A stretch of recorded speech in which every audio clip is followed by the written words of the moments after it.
Audrey Shantz, and I'm a watercolor artist and a watercolor teacher, and we are on day 27 of our 30 days of watercolors, tips, and tricks. Today we're going to be talking about dry brushing. So first, for supplies, you need to have a towel and some water and your watercolor paints. Then we'll need a pencil and a kneaded eraser, a size 10 or something like that for a round watercolor brush. And we are going to need a 3" by 3" piece of cold pressed watercolor paper. You can use any size you want, but that's what I'll be using today. And if you've got like a little spray bottle for your paints and maybe a little heat gun or an old hair dryer, that's going to be great too. And let's go ahead and get into it. So on your printable, this is one of the printables, makes a little booklet. You can find those in the day 0 video if you haven't. So day 27, and we're going to read it together. It's called dry brushing. In dry brushing, a relatively dry brush with minimal water is used to apply paint onto dry paper. This is great for adding detail or texture at the end of a painting. So I'm actually going to flip the camera around and show you some examples in a moment as well. But this could be on white paper, like just plain paper that doesn't have any paint on it yet, or it can be on something that you've already painted and you've let it dry. So that would be like wet on dry, right? Or it would be glazing because it's another layer. And you use the least amount of water that you can to get the effect that you want. So it's going to leave these hard lines, kind of like this was me. Instead of a paintbrush like this, we're gonna spread our bristles out like this, and we'll do some brushing. So okay, that's what we're going to talk about today. And I am going to, first I'll show them to you this way so you can see what they look like from afar. This is one of them, and this is another. So these are two of my paintings, and I will show you where I used dry brushing on them. So grab a candle, something to drink, make sure you're cozy and comfy, and we will get started. So first we're going to start by looking at this one, and pardon all the reflection because it's got plastic over it, but you can see a couple of things. You can see that the white lines that you see right here, that's an acrylic paint pen. That's white on top. You can see that there was a wet on wet layer on this background when you look at the water. There's a wet on wet layer. And then though, if you look, you can see where you can see paint and it is creating lines. And I'll show it to you here as well. And they're kind of pulled with a brush. You can see it here as well. So that's all from dry brushing. So it's where we see two colors overlap. Do you see right here how you see brush marks? But this is watercolor, not acrylic. So I'm not doing that with acrylic paint. We're doing it with watercolor. And so see here as well. Can you see here where I'm pulling downward? You see that with a drier brush, so we get all the little distinctions of like the bristle marks, you know. You can see it here with the gray. You can see it all over this actually, but sometimes it just takes a second to kind of notice what you're seeing. And then I've got this one as well, and you see on the belly of this bird, well, all over the place, honestly, if you look at the head of it first.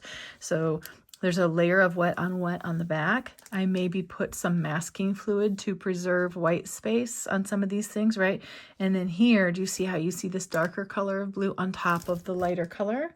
That is dry brushing. Same thing here on the belly of the bird.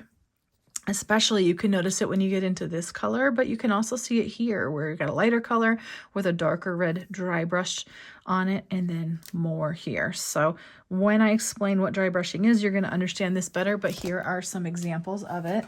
And this is what we're going to paint today. So it's just a cute little tiny landscape, and I thought it was a good way to do it because right here you can see we're using dry brushing. Okay, and we'll get into how in a moment, but first we got to get our sketch in there.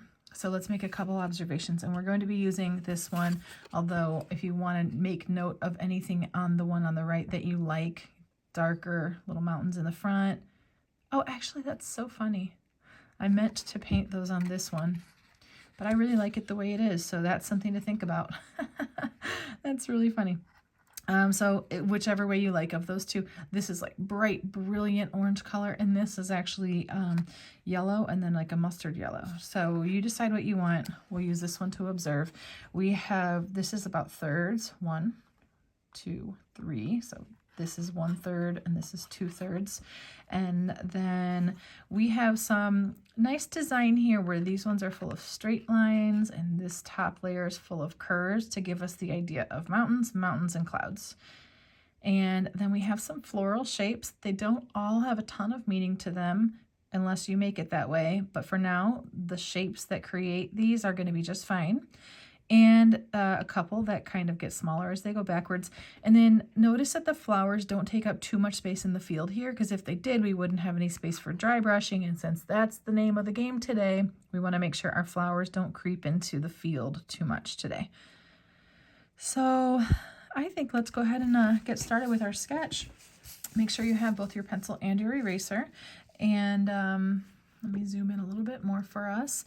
Remember from before that I like to try to find a horizon line if I can, or some large shapes. In this case, it's the horizon line. So if you need help finding thirds, if you take your hand like this and try to divide this piece of paper so that your 2 points of your fingers are creating 1, 2, 3 equal spaces, that's where you're going to put your mark. And realize that most of the time we do not need precision on this. Somewhere around this spot, and I do like to try to find it over here as well first and then connect them. Realize that I'm holding my pencil this way. If I was pinching at the point, it's going to be harder. Okay, so here we go. And I like to bring them close to each other and then connect. Mine's a little bit too high. I don't like it. I'm moving it down just a little bit. What a mess, right? I don't care. And you don't have to either. In fact, I'm going to erase the whole thing because that gave my brain a little bit of an understanding of how I wanted this line to go. And now I feel good. You do want it to be pretty much straight. So if you have another piece of paper and you wanted to grab it, and if you line up one of your sides and your pieces of your squares are pretty neat and clean, you can, oops, let's see, you can use that to straighten up your line. And mine needed a little bit of straightening, so I'm glad I did it. And now we've got that. Get my paper out of the way now. And from here, why don't we just work on this top section? So forget about everything on the bottom for now. Remember, we observed we got 1 row of mountains, a 2nd row of mountains, and then clouds. So let's keep this first row pretty small. And all we're doing here is diagonal lines. Where do they start? Where do they come down? Where do they start? Where do they come down? That's it. We'll keep it tiny, and I'll show you this is about the height maybe of my pencil for the first ones. So I'll start right here and put a dot about pencil width up, right? And I'm going to come straight down. What we want on these is nice straight lines. It's going to help this look really cool and really kind of like geographical shapes. You can put a dot where you want the top of this little one to go. And now it's perfect because straight line to it. And maybe let's just match that line we just put in there. Right, match this line, so we'll go straight down. You can clean up your shapes as needed. And I like how there's a big gap between the end of this one and the beginning of either one of these mountains. There's like, I can place my whole finger down there.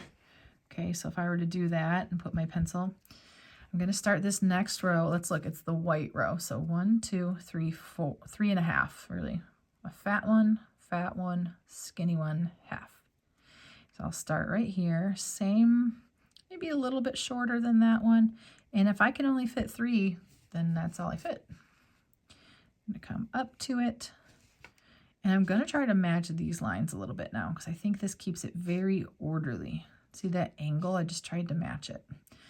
And I'll put a dot where I want this one to go and match those lines again. Use this one and use this one. Is that making sense? I hope it is. This one we want to be like tall and skinny, so it's not going to follow those same ones. And I still do want, so let's start at the just above the base here and come this direction. And now I'll fit one in the middle. Yeah, I like that. But I don't want this line here. I want it to be like this one's in front. If that doesn't matter to you, then just, leave it. But I like it where they're overlapping and I can see that overlap like this. And that looks good to me. Cool. We got this big gap here and we need to get into our second row of mountains. So we're going to do the same thing where we're basically finding dots and connecting them in lines that are very orderly and follow that same line. This one, look how far it comes up. There's not much space between it and the top.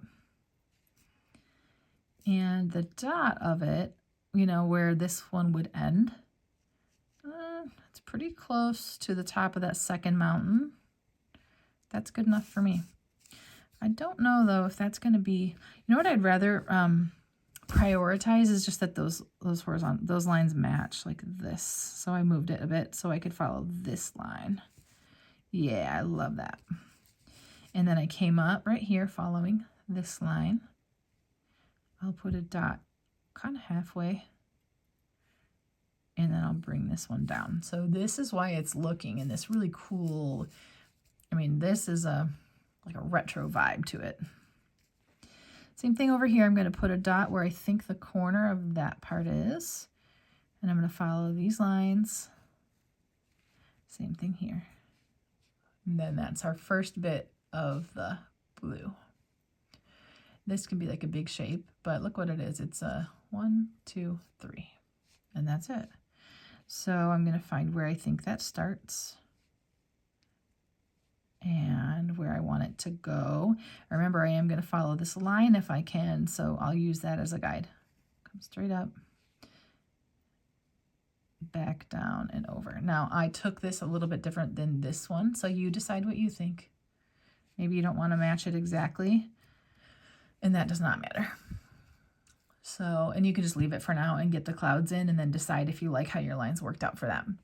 So the clouds are these, the thing about them that makes them kind of lovely is that they have this really rounded out shape to them. Rounded out like this, kind of a perfectly circular, versus if I just went like this, you know, some of these would turn into more ovals or, you know, I don't know. That was probably me manipulating it a little bit, but just this nice rounded out bit to it. So let's look where it starts and it stops. Halfway between the top of the mountain and the top of our page. Maybe about here. And I'll round it up and over. Now this one's different than that one, and I don't have to care yet until I look at the two of them and decide which one I like better. And I've got 1, 2 more, and I see where it's going to end. So 2, 3. Still like it. I still like it. Maybe widen that just a little bit. So we just want rounded shapes. And then this cloud goes all the way over to the base of these mountains and ends about here. So nice rounded out curve. And I've got 1, 2, and part of another one. So I just try to wing it a little bit. 1, 2, part of another. And if you decide, nope, that's not for me, then you can shift it a little bit. But there's nothing wrong with that. So I'm going to leave it. And we'll get into our sketch of our flowers. We're going to just think of these flowers for today as random shapes. They don't have to mean anything, so they don't have to look like a flower or a leaf for us to put them on paper. Okay, so I think the first thing that I want us to do is this one down here, and we're going to ignore the center for now if you can. Let's look at this flower. It's got a big petal here, and these two are a little bit smaller, and then just the start of petals 4 and 5. So if I were to try to put this one here, and notice there's like a straight line here, like that's how I wanted to do it. Yours might be perfectly just looped. But we don't want it to take up too much space going over to the side. Let's check me and see where we're at. Okay, that's pretty good. See what I'm doing? You don't have this ability unless you do one and then start your second one. But to check, like, was I too far over to the right? No, I'm pretty good. That means I'll have space for these things. And I'm going to go like this for now. I don't care. I don't love this flower, but I do love that it's a placeholder. So I'm going to come over here. Remember, we do not want to be creeping into the field. So I'll do a little blob over here. Maybe it's popcorn. We don't care. And I noticed that in between these two, I've got nice points here. And that whole section is just filled in green, which means this will be an easy one to sketch. So up to a point and down, up to a point and down. Now, if I wanted to make sense of it, maybe it's these big, see that? Now all of a sudden it makes more sense to my brain, but it doesn't need to make sense to work here, and it does work. So I just like to understand why it might work. I think I'm creeping up into my space a little bit too much though, so watch this. I'm going to bring it down a hair like that and erase this part because we got to do dry brushing today. I'm getting nervous about finishing out these 30 days. I'm getting tired. I think I can hear it in my voice today. All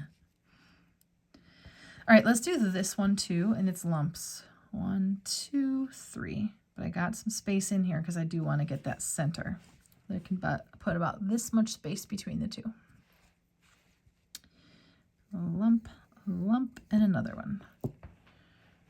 And I won't worry about that for now. If I want to move it, we will. Okay, this one is a cute little, almost like a rounded tulip shape. Let's just get that. Remember, don't creep up into the top too much. And this is smaller. Largest, medium, smaller, smaller as we go backward. That's just what I'm observing. This isn't a big lesson in perspective, but I like this. And then behind it, I see another layer. 1, 2, 3. I'll take a stem. And then this is like a section of green, and all I needed to do was put a line here so I know that's going to be green. We're further than you think. Let's get this one in, but first let's take a quick observation of it. It's like 1, 2, 3 layers of the same thing. So it's going to be about here, fitting in this space. I don't want to touch that flower. And I'm going to go 1, 2, 3. Behind it, I'll do it again. 1, 2, 3, and then maybe one more time. And in a moment, I'll probably adjust that because I don't love it, but it got us there. We'll take the stem down again and then line next to it. I will do some leaf shapes. I'm just kind of looking now and sticking it in there. Same thing here. I see another leaf with a tiny one. That's got weird. I got a couple things that are weird here, but we'll get them. A little smaller, little stem with a leaf, tiny. Maybe got too big. I'm gonna just less is more on these things, I think. We need the idea of a little flower back there. Okay, so I've got the centers of these I do want to do, and they're going to be this curvy little popcorny line twice.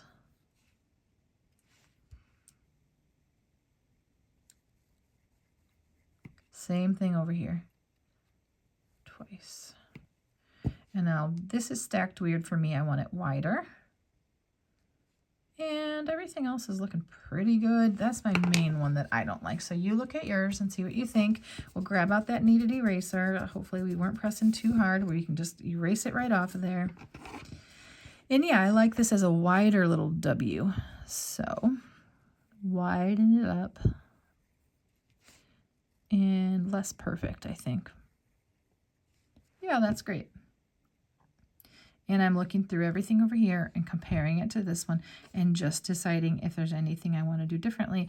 I mean, I don't need this one for that, though. I can look at my sketch alone because you don't have this one next to you yet, right? Until you make 2 of them. And I'm just going, does that feel like it's going to be good? I noticed right away I've got some lines going through. So I want that leaf to be in front. So I'll get the lines out of the leaf. And we are there. All right, so lighten up anything that you want to. If any of your pencil dots maybe got real dark, you can lighten those up. Remember that when you're doing pencil for watercolor, it's just a guide. So you only need what you need on there. And we'll get out our paint set. So this is called dry brushing today. For now, we're going to just paint like coloring book style, you know, where we're just going to fill all this stuff in like we would. The dry brushing will happen at the end on top of this light layer. So this is where we need a big adjustment on how to create our paint, but the rest of it is going to be normal. So let's grab some colors, and you can do this any way you want. Let's say you want to practice making changes like we did recently. Then maybe yours is going to be purple flowers. Maybe the sky is purple. Maybe the whole thing is purples. It does not matter. The only thing we need to focus on today is how to get that dry brushing in. But I do notice that on this one, I love how light that is. It's just these subtle colors right now. It's fun to learn how to make them. And if you're somebody who always makes these really light colors and it's hard to make darker colors, maybe you practice that. We do need a distinction between these layers, so I'll put this one here too, and take a screenshot if you want to, but you can decide which one worked best for you. I didn't even, it would have maybe helped if I would have like gotten into the corners with my paint on this one, and I didn't. So if that's what's bugging you, you can, you know, just think about that too. I'm going to spray my paints. Always late, but I get there. And I got that one. So we're just looking through what colors do we want. I want a nice light green for that background. So that's green plus a good amount of water. And whatever color you want your mountains to be. I actually kind of wanted to try like a purple. So I'm going to do the third one up from the bottom center plus that one right above it and see if I can make it just a bluish purple, little like periwinkle. Is that still a color? I'm not sure what else we should call this, but I like it. I'm going to add a little bit more blue into it because I just want a little bit of purple, not a lot. And then just mix it until you like it, like little adjustments. I got into my white paint right now if you're watching, and that was just a fun way to get it a little bit creamy looking. So that was an adjustment for me. And then my flowers, I do like to keep, I'm going to do it again, yellow and then that mustard, but instead of lemon yellow, I'll do the third one up, which is a little bit more of like a, I don't know, goldenrod, daffodil.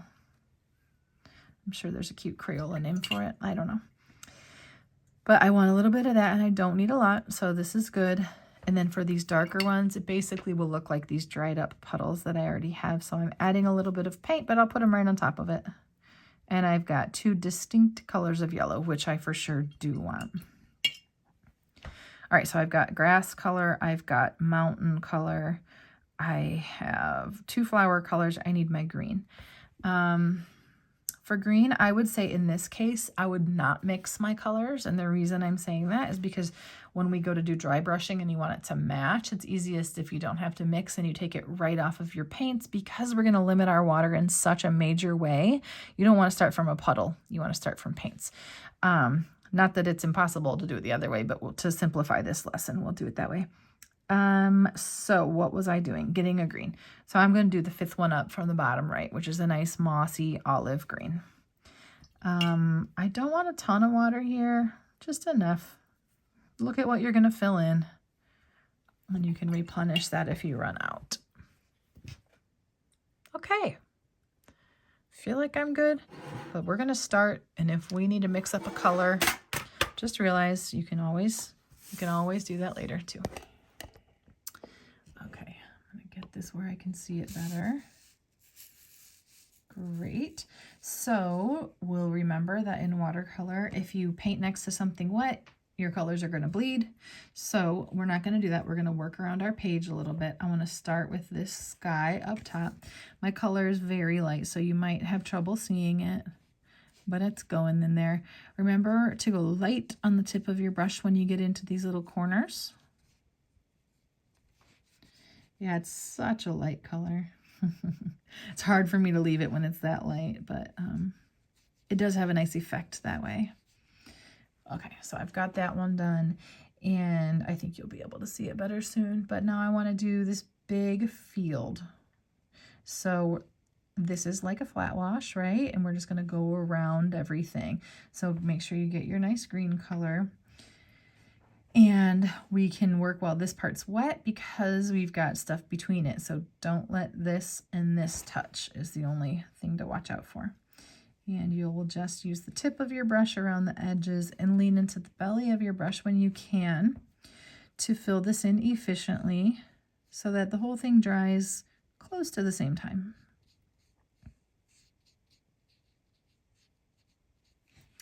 And then think of it like moving that puddle around We don't want it pooling anywhere, but we also really don't want to be retracing our steps much. We have lots of chances to do a little flat wash. If you wanted to practice with salt, I didn't do salt on these lessons because I just don't really use it. But while you've got wet paint drying, you could sprinkle some salt into it. And it's about when you place it, so you can try it like at 15 seconds, at 30 seconds, and do a little experiment if you want to. But yeah, if you toss some of that into that green, you might like that. If these two colors bled, I wouldn't be mad about it. I would just let it be. And this is a good place to dry it because everything is next to something wet right now. Okay, I think let's get into our lighter color. So whatever you're doing with your flower colors, for me it's that light yellow, which I changed up a little bit this time. And I'm just gonna go through and wherever I see it, oops, I need a little bit more water on there. Wherever I see it, I'm gonna fill it in because I don't think they're touching each other, so we're gonna be just fine. And I'm just kind of getting it right in there, not worrying too much, but you do want to get in there and take it to your edges and everything. Okay, and I got one more spot. You guys can pause me, so if I'm too fast today, in class, in person, people don't have that ability, but you guys do. Okay, cool. I love that. I think it's great. And now you'll have to see if yours is wet, if it's already dried, you know, if you can move on to your next color or not. I am going to begin working on my next color, which for me is this. It's actually that mustard yellow. It does look orange here though, but I'm going to start working on that one next. But I'll look at, you know, each time as I get close to that yellow paint, I might have to just kind of check it. So to me, I can paint probably next to everything except this one. But by the time I paint a couple of these, we might be ready. So getting that nice mustard color, and I'm using this as my map. And I'm just going to fill these shapes in and look at it as you go. Like this one here, like what if I wanted it darker? I could right away adjust my puddle and then just kind of go over it one time and move on. I like a little bit of contrast, so I don't want them to be too close in color. And I'll get this one. Light on the tip of your brush when you get into these tiny spaces. Remember, hold your brush vertically. If you're holding your brush like tipped at like a 45-degree angle, that might even give you a bigger tip, and it might be frustrating you. So try to lift that brush up nice and vertical. And we're just filling this in. So the center is the same color for me. So I'm going to get that now because my yellow was dry enough. And I'm looking to make sure there's no light reflecting on that light yellow, so I know I can work next to it. Good to go. And then same thing, I'm going to keep moving around. I forgot this one I didn't even need to work next to with this color, so that was never a problem. Refresh your puddle if you need to so that this is all the same color. I mean, or you can constantly vary your color. That's fine too.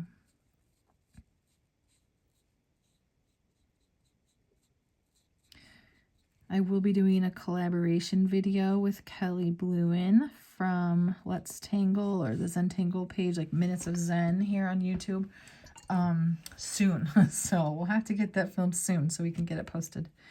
I'm obsessed with this. I love it, but I want to give it a quick dry and we'll get in with the green. I noticed that this petal dried kind of funky, but every time that happens and you notice it, I want you to sit with it for just a second and then decide, does it need to be perfected or is it lovely? And I'm going to leave it. It's interesting. I don't know. It does not bother me. So, okay, we're going to get in here and we're going to just go straight through with all of our green. I made sure that everything next to it was dry. So I should be able to just follow along and fill it in. Make sure that if you have, okay, if you feel like it's out of control, remember you probably have too much water. If it's drying while you work and it's looking messy, you probably need to use just a little bit more water. We had that watercolor rule from maybe day 3 or 4, and that's what it reminds us of, is that if you have the more water, the less control, the less water, the more control. So I'm refreshing my puddle as needed so I can try to keep this green somewhat consistent.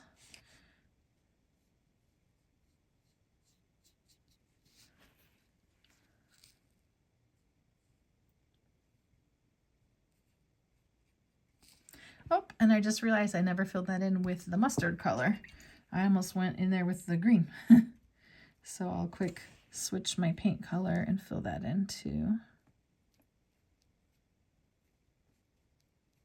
Lots of ways to vary the colors on the flowers here, but I liked it being sort of simplified and not abstract, but allowing it to be what it is so that we could focus on the dry brushing today. Okay, so we've got this.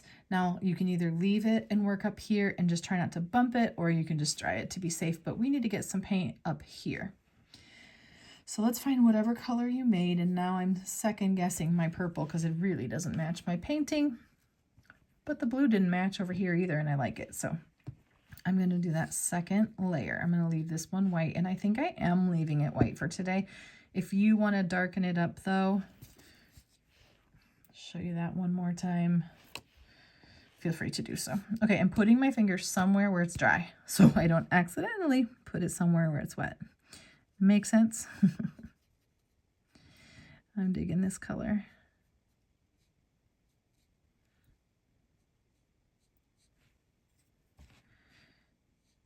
So this is where you hope that the puddle you created is big enough that you don't have to mix it as you go.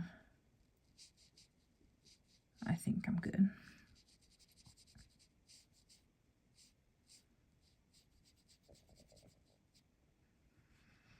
This is a cute little painting. I'm kind of obsessed. Okay, great. I'm going to dry all of this, and then we will get on to making our paints for dry brushing. If you've got a little scrap piece of paper, you don't need much. This might be a good time to use it. Dry brushing is something where people, I say like less is more. The more you do, the more likely there's space for frustration. So we could practice it on here. And I think that would be a great idea for this one. My paints, let's look at them. And you can tell that they're reflective, and I had sprayed them, but they're not like dripping wet. There's no huge puddles, and that's good. See how this one here, that's the one I'm going to use. It's reflective, so it's a tiny bit wet, which is fine, but not a big pool of water or paint in there. So also I'm going to make sure that I'm starting from a brush that has been sitting here, so it's dry. It's probably a tiny bit damp, and that's it. So I'm not introducing water from here. And I'm going to take that brush and I'm going to go back and forth like this and try to load up and see what paint I can get. I can tell it's dipping into there some, but I do not know that this little recipe that I've already done here is right until I test it out. So I'm going to get it on here, okay? Then I'm going to take my fingers and we're going to turn this into a fan brush. Now I know you could buy a fan brush, and if you want to do that, but this is how I like to do it, okay? It's a little bit different. I don't know why I like it better. I guess, okay, here's what I'm doing is I'm squeezing the bottom and I'm spreading this out like a fan brush, but look what I can do. I can also squeeze it back in so it fits within the space I'm painting too. I'm going to quick test it. Because I didn't start with much water, the longer I sit here and chat about it, it's drying. Okay, that's not good enough for me. I need the teeniest bit more water. And actually, you know what I'm going to do is instead of dipping into my water, look, I've got a little bit here. So whatever it is, it's very tiny adjustments. And I'll get back into here. Spread those bristles out. I'm pinching the bottom. And then let's look at it again. Now it's easier if you leave it down here because you have the ability to press. Now, not enough to me because I do want lines that are solid. Get in a little bit more. So I'm going to get just a little bit more of this. Great. I already can tell it's going to be a little bit better now. I need a teeny bit more water, but I'd definitely rather start with less because it's much harder to go the other way. And here we go. Pressing. Now, see that? I've got some solid lines. And I'm just pressing across my paper. Now, if I go loosey-goosey like this, do you see this? That's disorderly. You might like it, but realize when you're doing something like a pet, the way you do this matters. Pets also have short hair, not really long hair. So if you're going to do fur, teeny tiny overlapping, okay? And I just want to point out that on this one, if you look at it, try to move this a bit, it's going to matter that we stay with our horizon line. So our horizon line is this line back here, and it is kind of perfectly straight. So if I were to then do this and make them crooked, it's going to mess up our illusion of distance.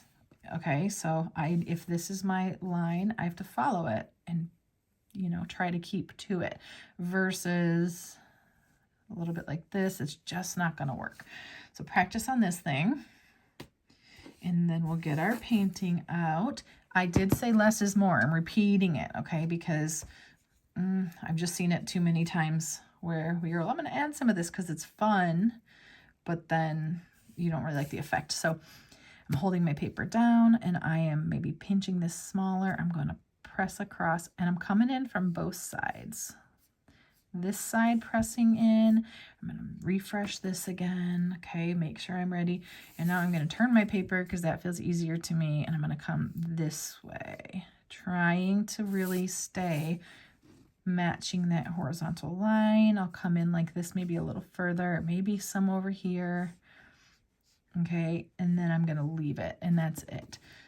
Maybe a teeny bit more, but you see what I'm doing? I go back for more. The more you do that, you can't get it back. Okay, so I'm cleaning out my brush and I'm drying it, and I'm going to actually do the same thing with yellow. I don't know if you could tell that we've got yellow in the center of that field. I really like how this looks, and I think you can already tell and remember we showed the example on the water of how well this technique works for water. So I guess I'm going to get into the same yellow that I used, and I'm going to do, if I have to add water to my brush, you better believe I'm barely touching that water, because if you had a brush full of water and you tried this, it would just never work. It doesn't work. So I'm going to take this now, I'm going to get in the center, following that line, just this little haphazard line that comes kind of down here, and then now you can hold your brush this way too and mess with it. But this is a fun one to practice. I hope this gave you a little bit of an understanding of dry brushing. It's really a nice technique to know how to use. And now that you just learned how to do it, I actually want to show you this again. And now you can see what I mean? And how I did different colors. I adjusted the color as I went. Some of this was masking fluid, but this is layering on top of a lighter color. And now that you know how, it's kind of cool to think about it, you know, and that direction matters and things like that. So this was fun. Thanks for hanging out with me today. And let's see. Okay, I don't have my calendar close, but mark your calendar off if you haven't. And we only have a few more days left. I hope you're feeling good, and I will see you next time.